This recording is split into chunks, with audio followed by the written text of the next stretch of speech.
Hey man, how you been since your debut? I've been doing good, man. Just spending some time with the family and just relaxing. I have my daughter getting ready for her second super fight, man. So we have her kind of cutting weight. She's not cutting water or anything, but we have her eating like salads and stuff like that, just so she can kind of get the real feel of it because she wants to. Nothing that we want to do, but she really likes going through the motions, and she's seen me do it 100 times. So I think she wanted to kind of see what it felt like, and maybe even tell people that she's cutting weight. So I've been doing all right, man. Like I said, just really hanging out. It's got to feel good seeing her follow in your footsteps. I mean, it's like she gets to watch you compete. You get to go there and watch her compete. I'm sure the nerves and everything are very different from when you're fighting to when she's fighting. But kind of describe what it's like to have her kind of follow in your footsteps. It's it's an amazing feeling, but at the same time, it's terrifying. Man, so the venue that she competes at, it's the same exact venue that I would fight at whenever I was coming up in the ranks. It's a place here in San Antonio called Cowboys Dance Hall, and I think this one's it's going to be at a different venue, but still the same setup and everything. But just kind of see her like pacing back and forth, and her palms sweaty, and she's looking out into the crowd and see who's watching her and stuff like that. And I know the feeling obviously, and it's whenever you're back there, it's probably as nerve wracking as it can get, you know. So just kind of seeing her go through that and just seeing your child uncomfortable isn't a good feeling at all, you know. But once she gets on the stage, man, she's amazing at what she does. She kind of follows in my footsteps. So my fight name's the Judge, and her name's Leighton the Law Rodriguez, and she has like this little gavel that she comes out to and or comes out with, you know. So it's cool, man. It's something that she loves, and it's good to see that she's fallen in love with something that I'm absolutely in love with as well. Speaking of the nerves of that she went through, you kind of went through something similar. I mean, you didn't have the weeks and weeks of nerves and worries. It was just you've got about literally 30 seconds to get ready for a fight. So kind of describe the emotions of, going through getting the call like, hey, you're gonna weigh in. We don't know if you're gonna fight, but you're gonna weigh in, and then getting the call to fight. So kind of walk us through all that entire day. So let me see. So I'll start Thursday. So Thursday I get a phone call from my manager, and he's like, "Hey man, we may have a fight available on Saturday. Weigh-ins would be tomorrow, and this is about 5 p.m. Do you have your blood, or maybe 4 p.m.? It's like, do you have your medicals, your blood work, and all this stuff?" And I didn't, you know, like I just didn't have anything taken care of, which is my fault for sure. But I was like, no, but I can get it done, right? So I start going to figure out where I can get my blood work done. I have to get a sports physical. I have to get an EKG. And mind you, it's I think like 4 o'clock on a Thursday. So usually businesses close around 5 or maybe even 6.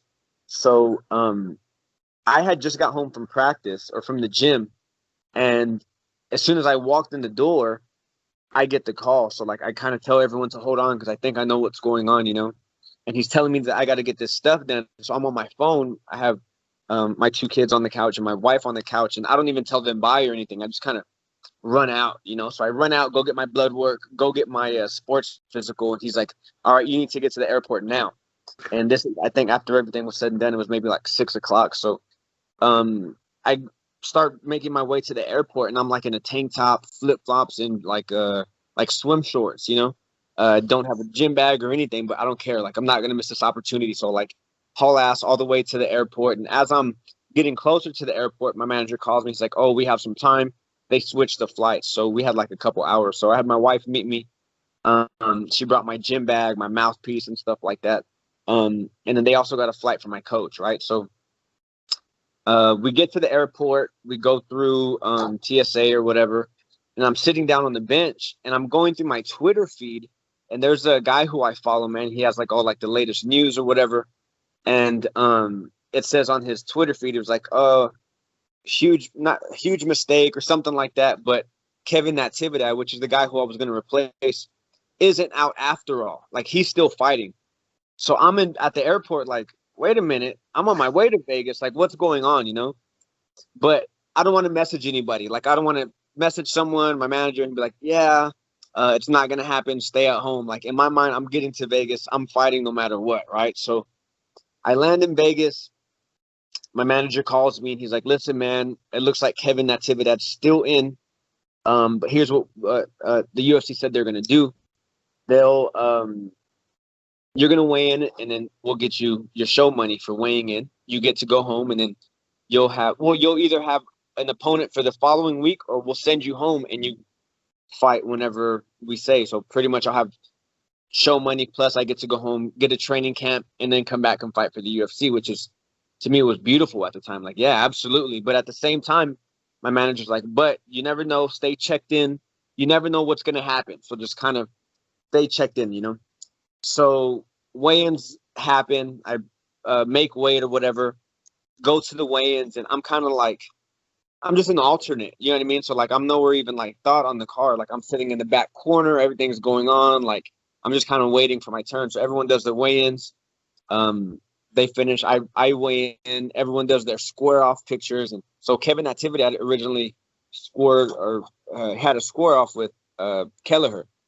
So, again, like, I'm still in my head like, well, this fight's not going to happen, man. Like, these guys are squaring off.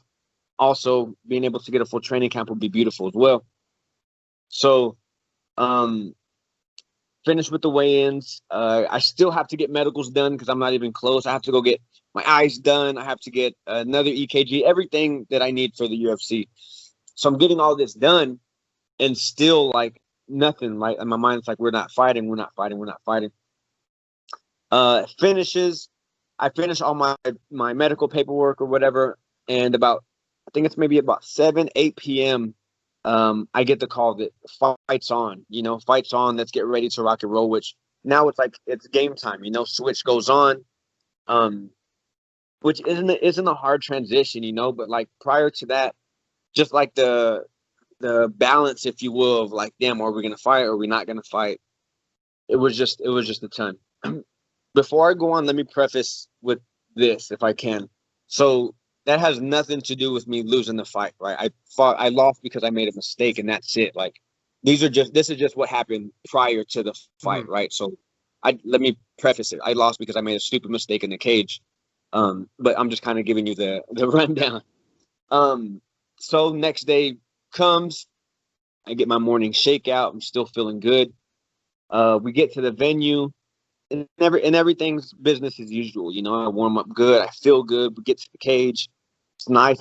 I felt at home, like it wasn't like I was freaked out or anything, like I fought in the Contender series at the same venue with little to no fans as well. So it wasn't anything that was too crazy, like the nerves were there for fighting, but it wasn't like, it wasn't, how do I explain it?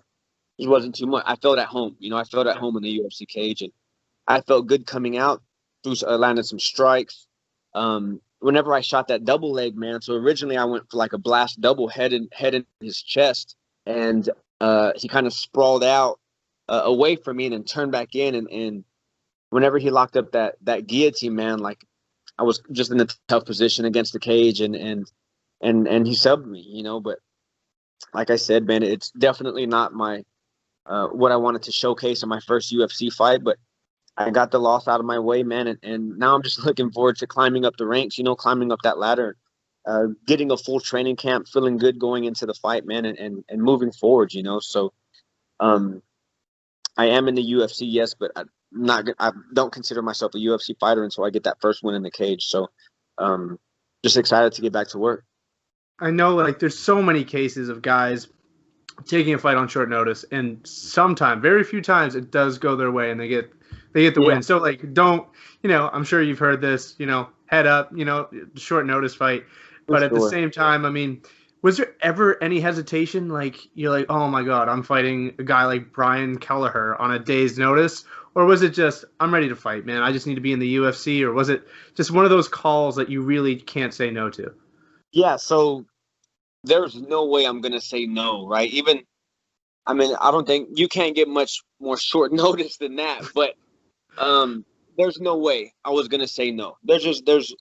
It would be career suicide to do so. And just something I wouldn't do, it's the UFC, something I've been working for 12 years now, So, and to be honest, I like the matchup with Kelleher, like I'm a black belt on the ground too. I feel like I matched up well with him on the feet. I feel like I could have beat him on the feet, but I knew that he was dangerous with some submissions. But like I said, I'm a black belt in jiu-jitsu too, so I wasn't afraid to go to the ground with him. It just kind of didn't work out that way, you know. But like I said, it wasn't something that like the moment was too big. It was a beautiful feeling to feel at home in a UFC cage. You know, it was a good feeling.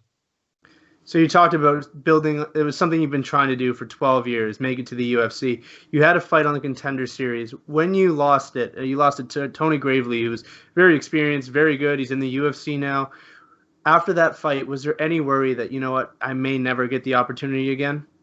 No, because man, going back and watching the fight, like watching it and watching Dana White's reaction and Sean Shelby, like after every round, they would get on their feet and they were clapping their hands, and he would like mouth like awesome fight or whatever, you know. And I know that's what the UFC wants to see, you know. Like I'm definitely not a boring fighter by any means, you know. Like if I go out there, I'm going out there to put on the show and to finish my opponent, you know. So I know that's what Dana White and Sean Shelby likes to see. So again, it was not the greatest feeling losing on Contender series, but we had a very, very, very good showing against a very tough opponent.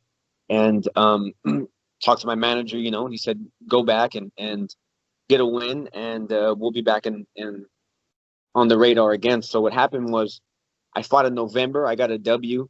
And in January, late January, I had to get surgery on my shoulder. So my right, I had a torn labrum, so I had surgery or whatever. So it kind of kicked me back, and I wasn't able to fight. But the way the timing kind of was, you know, COVID also happened, so Texas shut down and wasn't putting on a lot of fights, you know. So I was able to really recover my shoulder and rehab and get it back to where it needed to be, you know. So no, but to answer your question, I never felt like, oh, well, that's it, we're not going to get the opportunity again, because it was a damn good fight, you know, back and forth fight. And UFC told, like I said, my manager Jason House, like, let's go get a win, and we'll get you back on the radar. So now that you're here in the UFC, there are guys who like, let's just do it. I'm here. Put my name down on every card. I'll fight. Yeah, you hear Hamzat Chimaev. I think he's got like 18 fights lined up already. It's crazy. But that being said, I mean, you did the short notice thing. Are you here just saying, you know what, give me a full training camp for this next one, or are you someone that just likes to stay busy? No, I'm gonna take some time off, man. Like there's a couple things that I need to take care of. I can't give too many details, but just a couple things that need to get taken care of that are gonna take some time. So I think I'm gonna wait a little bit, maybe November, December, possibly even January. Like I said, I just had surgery on my shoulder.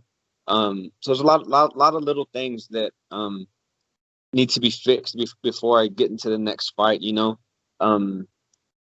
Just I definitely need some time to heal some of these injuries, you know what I mean? And there was just no way I was going to say no to this fight, you know. It's just absolutely no way. So yeah, I'm just going to take a little bit of time off and take care of things that need to be taken care of, and hopefully by December or January I'll be ready to rock again.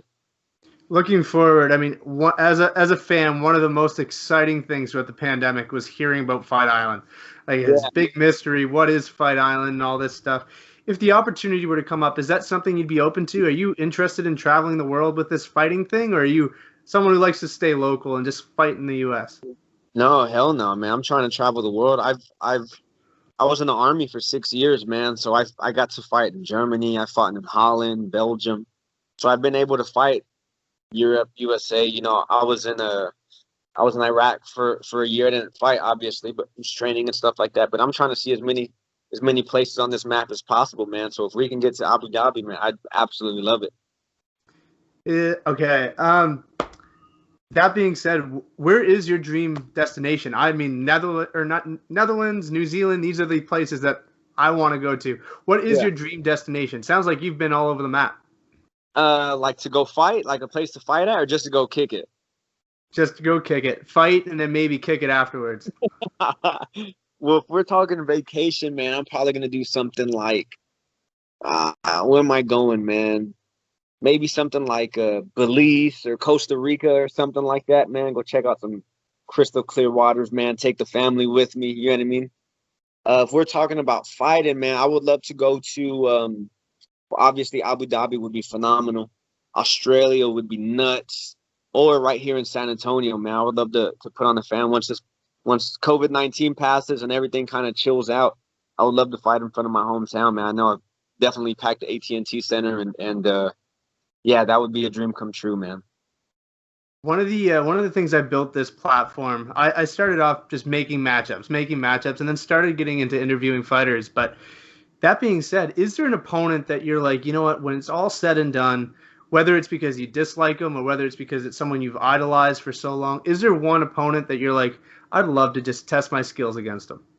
Anybody, man. Like I said, whoever I fight next is gonna get it, man. I promise you. Like I said, my first fight in the UFC is not what I wanted it to be, you know, and I just didn't get to showcase what I bring to the table, you know. So anybody in the division, it doesn't matter who it is, man. So like I said, just looking forward to getting back in there, and I have no one in particular that I want to fight, just anyone they put in front of me.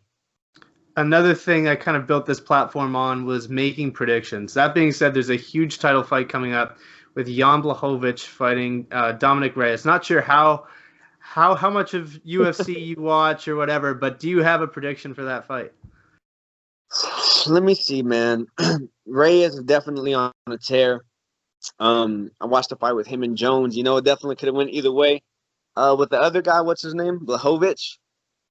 I haven't seen too much on him, man. So going off of what I know of the two gentlemen, I'm going to go with Mr. Reyes. Yeah, I love it. I thought he beat Jon Jones, and I'm a Jon Jones fan. So when I was sitting here, I was like, no, no, no. And when I heard Jones, I was like, yes. But man, I thought he lost it. I really did. What do you think the first matchup for Jones is going to be at heavyweight? I think they give him a tune-up. I think he deserves a tune-up fight. I don't think they're gonna throw him Stipe or Francis. I think it's too much. I think it's too much for him. Bro, I think they have to give him Francis, man, with all this shit talking and I feel like the Francis fight is a bigger fight than old Stipe, man. Like, yes, Stipe's a champion, but man, Francis touches you one time, you're going out. And I feel like his rushing style, man, I feel like Jones doesn't do good against it, man. Like whenever he fought Thiago Santos, like his knee was jacked. And he would like kind of blitz forward, and he was landing. And Francis is definitely bigger, stronger, and he carries more granite in those hands of his. So I feel like that would be a big money fight, man. I think it'd be huge, but man, it's as a Jon Jones fan, it's like I want him to slow it down. You know, give him a guy like Overeem or something like that. That's a legitimate fighter, but you're not throwing him a 265 man made of granite. What about Brock Lesnar? They're talking about old Brock coming back. I'd be down for that too, though. Kill Brock, dude. That wouldn't even be a fight. You're right, man. You're right. Who else? Who would be good for Jones? What about Jones and let me see who's up there in the heavyweight division. Someone like Junior Dos Santos. I feel like that would be a good tune-up fight for him to fight old Francis. Yeah, you're right. I just think Francis is too big. I mean, you're going from fighting guys 205 to a guy 60 pounds heavier, and like the way he's built, like no. Yeah, I agree. Put him against Derek Lewis, man. Let Derek Lewis knock him out. Show him what the Texas hands are like. Man, speaking of Texas, man, what's it been like training at Brazilian Top Team? It's good. So I actually have my own academy. So I run Ultimate Submission Academy. And we're affiliates with Brazilian Top Team, man. So I go over there once a week. I go over there for no-gi, and they have their MMA guys come to our MMA practice at Ultimate Submission Academy. So for the most part, I'm at my spot, man. So we just opened maybe about 2 years ago, and we're building a crazy stable of fighters, man. And it's beautiful, you know, having that affiliation and that high level of grappling partners and MMA partners. We have Anthony Ivy, who trains with us all the time. Peter Stanonik started coming to the gym as well, man. So we're definitely building a crazy stable of athletes, man. And we're just looking to grow from here on out.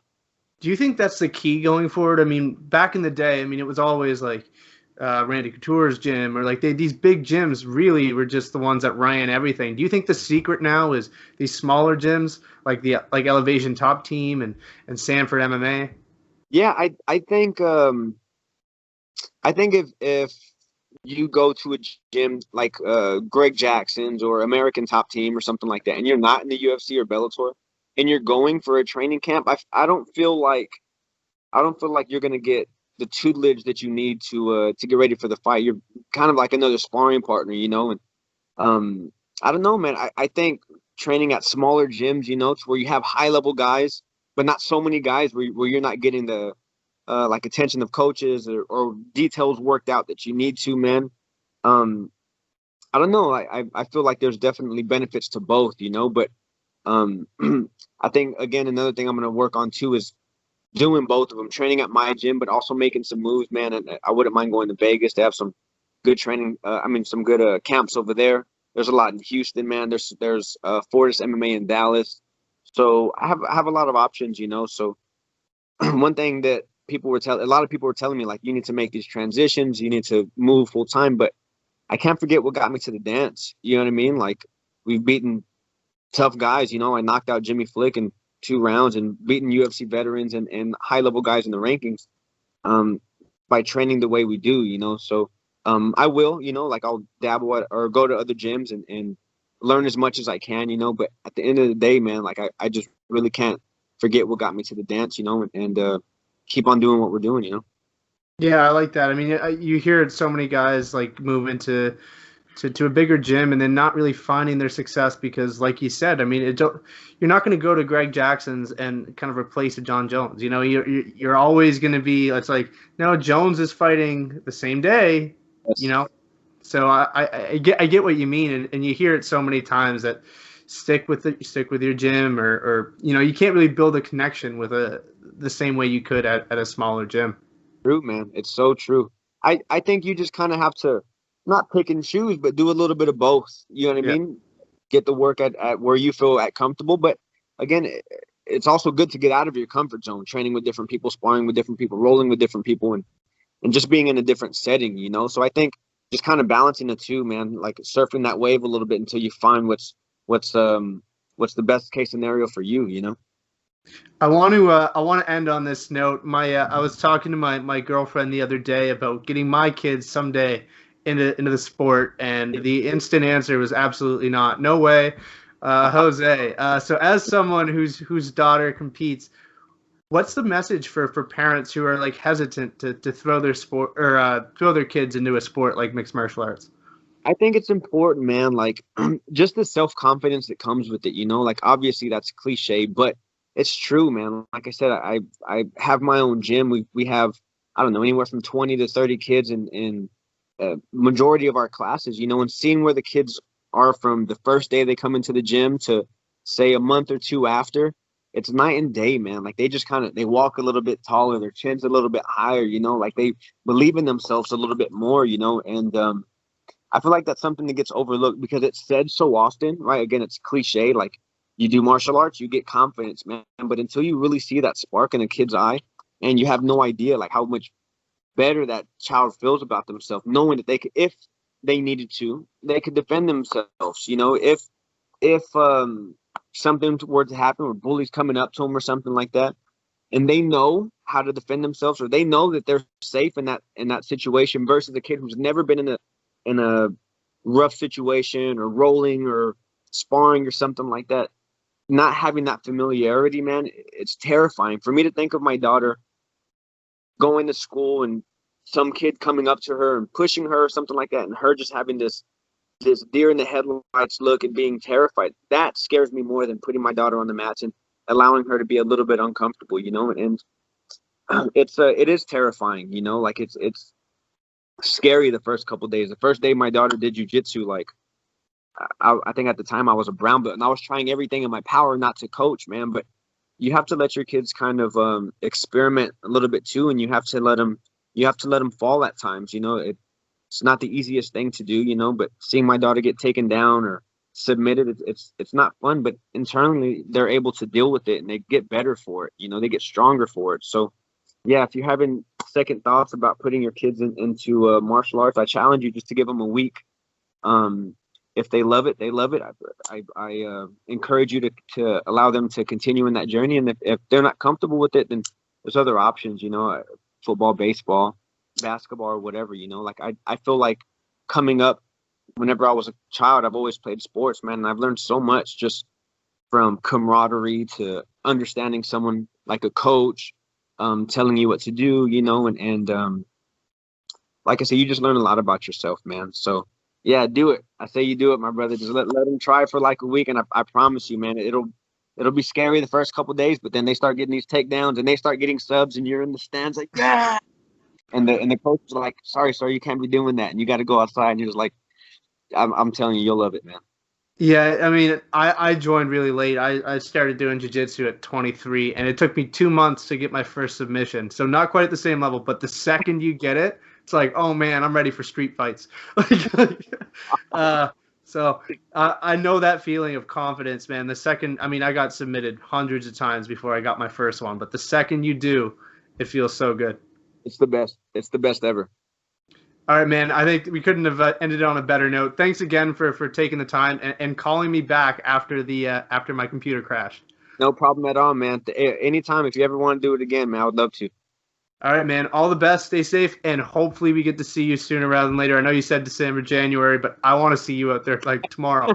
So all the best, man. Hopefully you get a good camp in, and can't wait to see you fight next. Thank you, brother. I appreciate it, man.